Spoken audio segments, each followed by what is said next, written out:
We go ahead and get started. Good morning. Welcome to the Animal Care Wednesday webinar. This is Amy Schleicher, University of Missouri Extension Livestock Field Specialist, filling in as host for Heidi Carroll. The Animal Care Wednesday webinars are a cooperative effort of Extension Services, including Iowa State University, University of Missouri, University of Nebraska, and South Dakota State University. Here's just a few other details before we get started. Please make sure you mute your mics or phones. And we definitely encourage questions, so feel free to type those in the chat box and we'll answer them either during or after the presentation. The session will be recorded and available on our Animal Care Wednesday webinar website after our session today. And at the end, there will be a very brief survey that should pop up on your computer screen. So we definitely value your input and we hope that you'll consider filling that out. So let's get started. Our speaker this morning is Mike Avesing of Muscatine, Iowa. He has been raising rabbits since 1966, and our viewers will be happy to hear that he got his start as a 4-H member. He's a licensed judge for the American Rabbit Breeders Association, or ARBA, and has served in leadership positions with the ARBA, including past president and past chair of the Standards Committee. He currently serves as the superintendent of the Muscatine County Rabbit Show, and we're honored to hear that he was inducted into the Iowa 4-H Hall of Fame. So very cool. And this morning, Mike's going to demonstrate for us the proper handling of rabbits, including how to handle rabbits for showmanship and what to check for. So with that, we welcome you, Mike, and we'll let you get started with your demonstration. Good morning. I'd like to welcome everybody. I'm going to demonstrate the handling of rabbits. To start, I've got this is what we call a carrying cage. This is what we haul our rabbits, the rabbit shows in. When you're going to take the rabbit out of the cage, there's a couple ways you can do it. You can reach under the front of the animal, get your hand under the back of the rabbit and pick the rabbit up like this. You can also take your hands on either side of the animal and raise it up and set it on the table. That's the best way to get it out of the cage. One of the things we like to tell you is even though, you can grab the rabbit by the nape of the neck, that doesn't hurt the rabbit. We call that scruffing, and we say, we recommend you not do that because it's not going to hurt the animal. But if you're going to use the animal as a show rabbit, if you keep grabbing in the back of the neck, that messes up the fur right there, and that does make a difference when you're handling the rabbit. As far as carrying a rabbit, the easiest way, you put one hand under the front of the animal, one hand under the back end of the animal, and then just hold it against you or cradle it. Generally, if you handle them frequently, they're going to be pretty calm. One of the things that I always like to recommend too is, you can see I'm wearing long sleeves today and I'm wearing an apron. Besides, should always wear long sleeves if you're going to handle rabbits. I know at some county fairs, state fairs, etc., the 4-H attire is short sleeves, white shirts, but if possible, at least when you're practicing at home, wear a long sleeve shirt. Otherwise, rabbits do scratch, and you might get scratched up pretty good. So wear long sleeves. If you're at home, again, also recommend like wear a sweatshirt over the top of it. When I work with my rabbits, especially in the summer, I do wear a sweatshirt over a t-shirt, but I do have long sleeves on to practice, so you don't get your arms all scratched up and have blood all over you. We'll talk a little bit about turning the rabbit over. The easiest way is, hopefully this will show up very well. Get take your finger, your thumb, get it at the base of the rabbit's ear, get a good grip of the rabbit's ear, and then just roll the rabbit over. It's easiest once you get it rolled over, just let it rest on whatever table or cage or whatever you're working with. The benefit of getting a hold of the rabbit's ear is if you control the rabbit's head, then the rabbit's not going to flop and kick on you. If the rabbit can get its head loose, it's going to turn, move both ways, and we'll try and get away from you. So again, we're going to cradle the rabbits, get the rabbit at the base of the ear, hold that firmly. I actually have my hand on the back of the rabbit, but I'm not gripping the rabbit there. I'm just holding the ears and I'm just rolling the rabbit over. Now, this rabbit has been handled quite a bit, and so it's used to that. The first time you do that with a rabbit, it's probably going to kick a little bit. So, just be patient. Get hold of the base of the ears, get a firm grip on it, and roll it over. Now, this is about a 4-pound rabbit. This is a mini satin. So it's going to be easier to handle if you're talking about a 9 9-year-old or 10-year-old 4-H'er with small hands trying to turn over a rabbit that's twice this big, it's going to be a little bit of a challenge, but practice, just keep practicing and you'll get it. Once the rabbit gets used to it, and you get used to it, it's pretty easy. One of the things when you get the rabbit turned over is that if the rabbit fears that it's going to, fall or it's going to start kicking and scratching. So that's why when we carry the rabbits, you lift them up, hold them against you, just tuck their head under your arm and just kind of pet them while you're carrying them, and they should move along pretty quickly for you. Talk a little bit about when you're doing like an examination of a rabbit for showmanship. Every showmanship program is a little bit different as to what they want you to do. I'm going to demonstrate just kind of the basics. Once I turn the rabbit over, we always check the rabbit's teeth. Just kind of come from the back and just slide the rabbit's lips open, and you can look at the teeth. Rabbit's teeth, normally the top teeth should overlap the bottom teeth.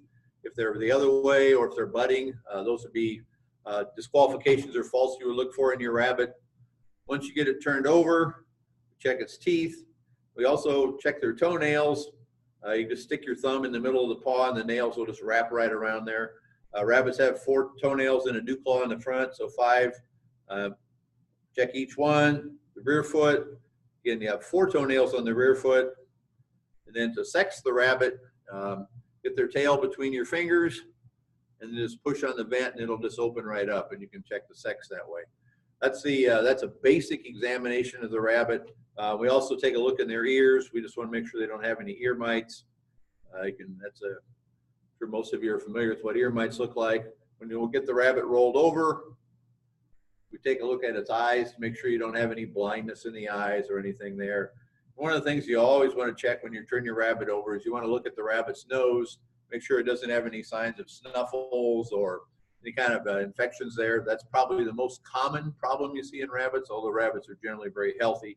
But yeah, you always want to check that nose and take a look and see is there any kind of nasal discharge in that one. If we have that, we generally, especially at open shows, we remove those animals from the facility. The judge sterilizes his hands afterwards, and we just want to make sure we don't have anything spreading like that. So, I'm going to switch to a different rabbit here that's a little bit bigger, kind of show you the handling on one that's a little bit bigger, a little bit different.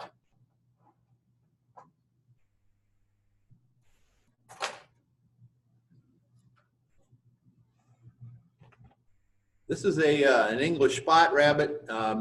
When we judge these guys, we run them on an 8 or 10 foot table, so they're a little bit more sprightly, I guess would be the word, more spirited. They're a little bit more of a challenge to turn over. But again, get a hold of them at the base of the ears, pinch that base of the ear, cup their rear end and roll them over. Again, same thing. You just want to take a look at their teeth, check their nose, check their toenails, front and rear. Then we're going to check the sex. These are both does. And one of the things when we're evaluating rabbits, when you're checking them over, especially like for showmanship, white rabbits have to have white toenails. Black rabbits have dark toenails. So that's another thing you evaluate when you're looking at them. Like the other rabbit had pink eyes. This rabbit, since it's a colored rabbit, technically it has a dark eye, so it has a brown eye. And again, take a look in their ears for mites. You can see both of these rabbits are tattooed. I don't know, it depends on what county you might live in. I know at every state fair I've ever judged, you have to have your rabbit tattooed to show at the state fair. That's for identification purposes and to make sure that it's, it's easy to record, what placement goes to what rabbits, etc. Plus, if you have a whole table full of white rabbits, it's kind of challenging to know which one's yours at the end of the day if they don't have a tattoo number in their ear. That's the basics of rabbit handling. I know they're not really that difficult to handle, especially if they've been worked with a lot. But especially if you're going to do showmanship, the best advice I can give you is just practice, practice, practice. Because the more you handle the rabbit, the more familiar you're going to be with it, the more comfortable you're going to be with it, and the more comfortable the rabbit's going to be when you turn it over. One of the things that I do a lot of times when I judge senior showmanship at fairs is I have the kids switch their rabbits. So they take the rabbit next to them. That really, to me, helps determine which one of the kids can really handle the animal, because you can work with your own and really get it tamed, but if you get somebody else's that's not worked with theirs quite as much, it's a little bit more of a challenge, and that way you can really kind of see what skills you have as an exhibitor. Are there any questions so far? Mike, you talked a little bit earlier about those young 4-H members, maybe relative to what's appropriate for them size-wise. I do have a question for you, kind of related to those young members. Mm-hmm. How far ahead of the show should they start working with their rabbits to where they are comfortable on that judging and showmanship table? Maybe how far ahead of time, how much each day? What are your suggestions there? Well, I think one of the best examples I ever saw, one of the best showmanship presentations I ever saw, was a young lady at the Wisconsin State Fair many years ago, and she had a spiel down that took about 15 minutes, and she started at the front of the rabbit and evaluated everything, talked about everything, to the point where after she got done, I actually got my standard out and started looking stuff up in there to see, is that true what she said? And it was. And I talked to her mother afterwards, and she said that young lady had practiced every day from the time school got out around the 1st of June until state fair time, which would be about the middle of August. So I think if you're especially a new exhibitor or a new owner of a rabbit, if you can do it once or twice a week, starting like when school gets out, and just get your rabbit out and get used to handling it, that gives you plenty of time. Some of the best advice I can give you too for showmanship, especially for young 4-Hers, is pick a rabbit that's the size that rabbits can get this long. The ones like at the Iowa State Fair, they have the largest rabbit contest. That's a 25-pound rabbit. This is a 4 or 5 pound rabbit. So you can imagine the difference. If you're 9 years old, trying to turn over a rabbit that's that long is really going to be a challenge. So I always tell kids, pick the tamest one you got, pick the easiest one to handle, and that's the one you want to use for showmanship. If you have choices, if you only got one rabbit, you don't have a lot of choices. But if you can work with it a couple times a week, 15, 20 minutes, to go through that process. Most of the time when we do showmanship, if you do one-on-one with a judge, we have our score sheet. That process usually takes maybe 20 minutes for the kids to go through it with their rabbit. So, if you could do that a couple times a week, I would say, several weeks up till fair time, I would think that would be a pretty good bar to, average to work with. Does that kind of answer the question? Yeah, so then for that young member, as they're getting ready to maybe show for the first time, what are your suggestions on what they can do to prepare? So not only maybe to make that experience better in terms of what are some of the basic equipment types of things that they should have with them, and then also what they can do to prepare just to be able to answer questions during showmanship and things like that. Yep. Okay. Well, the first thing you want to know is you want to be able to evaluate your breed. Okay. Now this is a mini satin. I get it posed up. We want the front feet under the eye, rear feet under the center of the hip, and then the rabbit should present kind of a semicircle as far as body type goes. I think you probably can see that in the screen there. Okay. So that's called a compact body type on the rabbit. So you need to be able to evaluate your rabbit, because the judge is going to ask you what type of rabbit do you have, what kind of body type you have. My English spot here, you can see when I set them side by side, there's a significant difference in those rabbits as far as their structure. You can see this is a lot longer rabbit.